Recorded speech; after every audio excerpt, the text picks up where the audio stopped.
Today I'll be cutting and assembling a 12-segment ring using the new segment cutting sled that I recently built. Also, we're going to be using the rope clamp that I made the other day as well.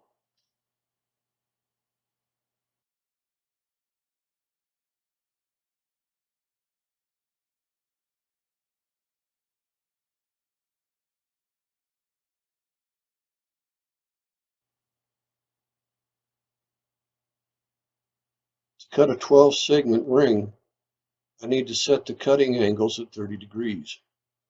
Since the angle aluminum is square and true, I can use a digital protractor to set my angles. I have already cut a practice ring and have found that the cuts were perfect.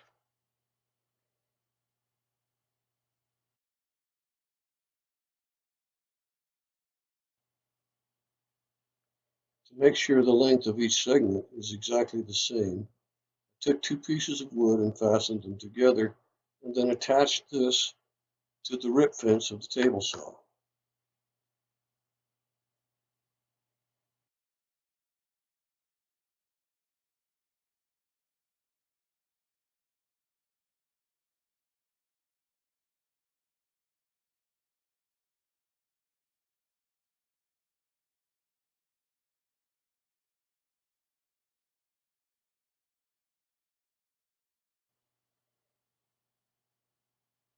Be sure the arm of the spacer bar is not touching the top of the sled. I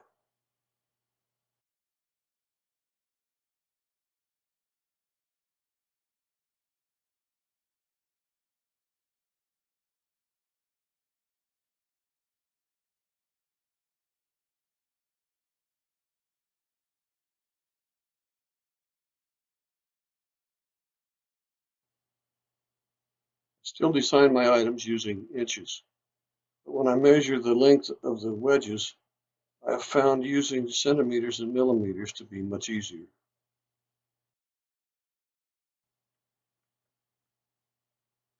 From trial and error, I have found that the outside cutting edge of the saw blade to be 3.5 millimeters from the inside cut on the sled. I simply add 3.5 millimeters to the length of the segment and measure from the inside cutting edge of the sled to the edge of the spacer bar.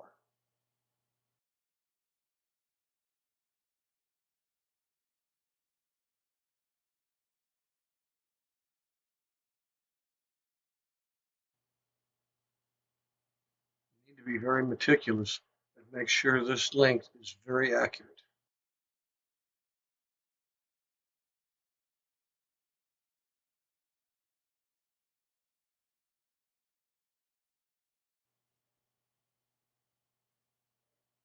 It seems I cut off the area where I was marking the blue segment or the blue edge on the board. I simply mark that and then I lay it down and then mark another green edge or green mark along the other edge of the board.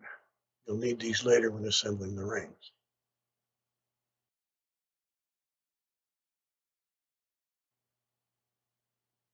I place the end of the wood up next to the saw blade and raise the saw blade so that the top edge of the wood is about halfway up the gullet on the saw blade.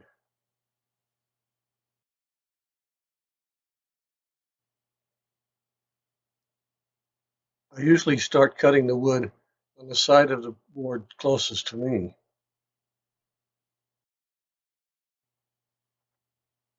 After cutting the first angle in the end of the wood, keep the same side of the wood on the table and move it to the other side of the cutting guide.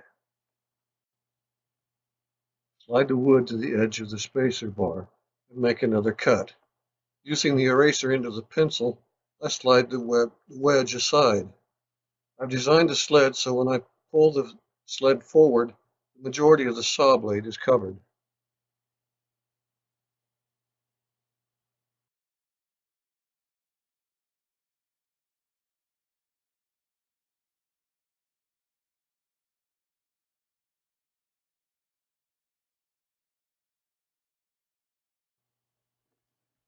At this point, I remove the spacer guide from the rip fence and lower the saw blade.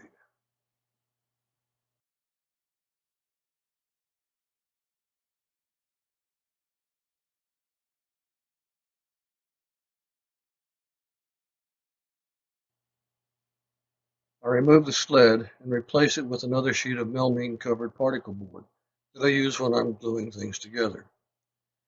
Using a sharp 4-inch scraper, I clean off the dry glue from the surface of my workspace.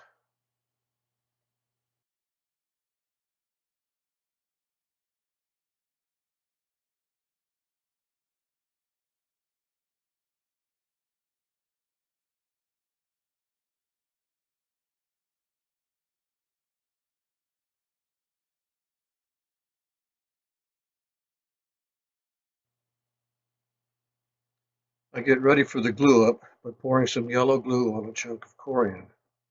Then try to get all my ducks in a row by setting out the rest of the items I'm going to use.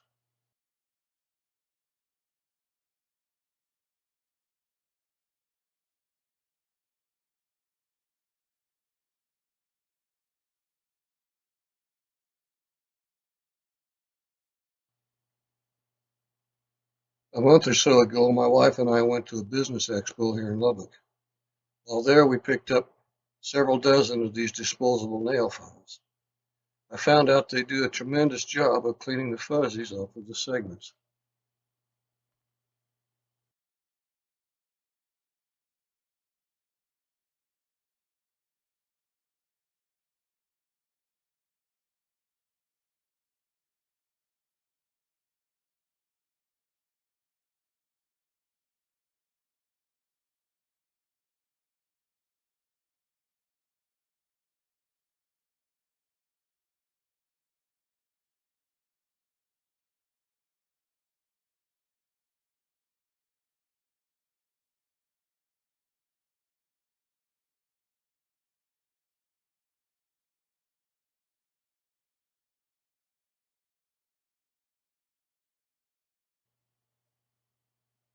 After getting the edges cleaned, I begin assembly of the ring by placing the segments with the green side up, and then I alternate the segments with the point that has the blue ink on them with the point that does not have any ink on them.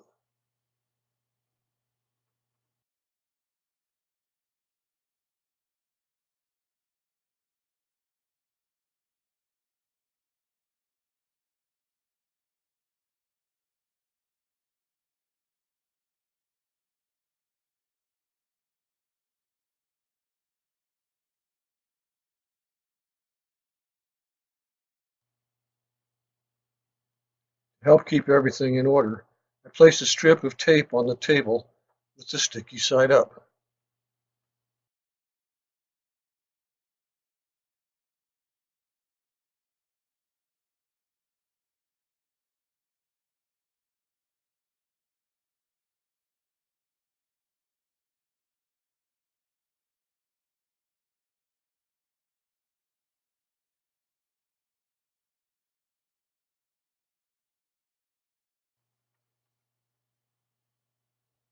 You really don't need to use gloves while using yellow glue.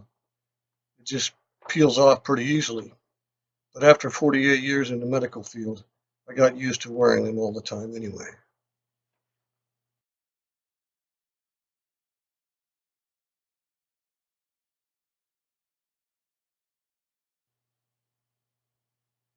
To begin the glue up, I stand each segment on edge so I can see that they are really alternated.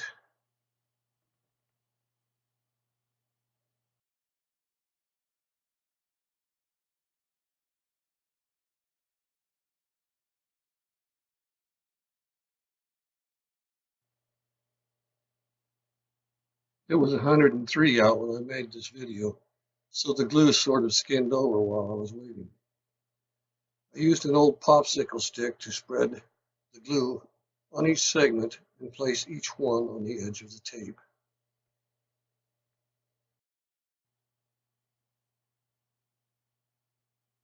Be sure you align all of the segments on the tape with facing the same direction.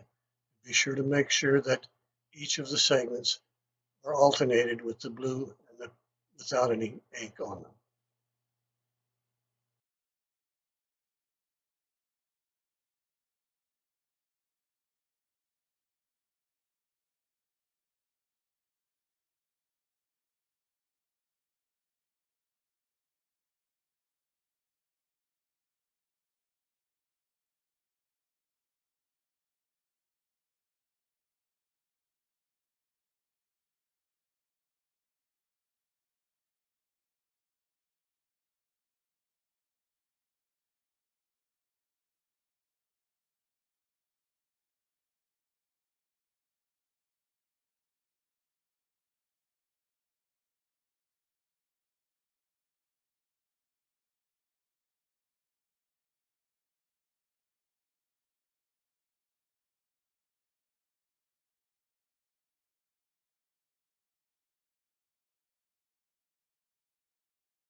I double check to make sure the segments are all alternated. I then lay the row of segments with the ink facing up to make sure I have them facing correctly. Now wrap the tape around the ring to make them snug. Be sure that they are all aligned correctly.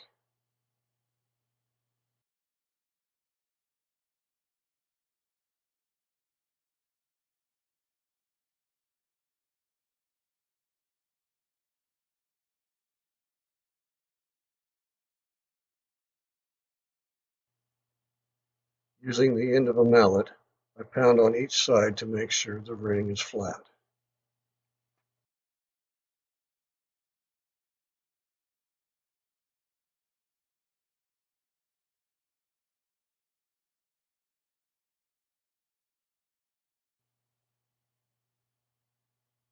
Place the rope clamp over the edge of the ring and pull it snug. Place a dowel between the two ends of the rope next to the handle and tie it in a square knot.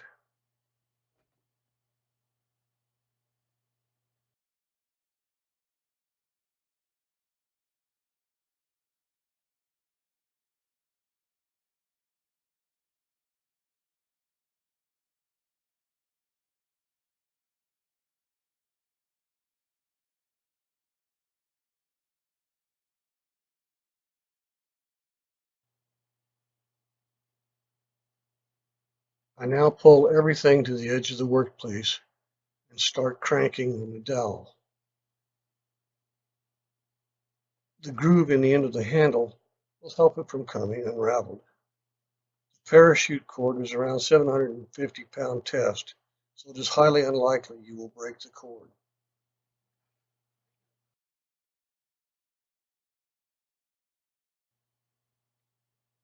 I use the mallet to pound everything flat on both sides and crank on the parachute cord a few more times just to make sure everything's good and tight. I've yet to have anything ever come apart.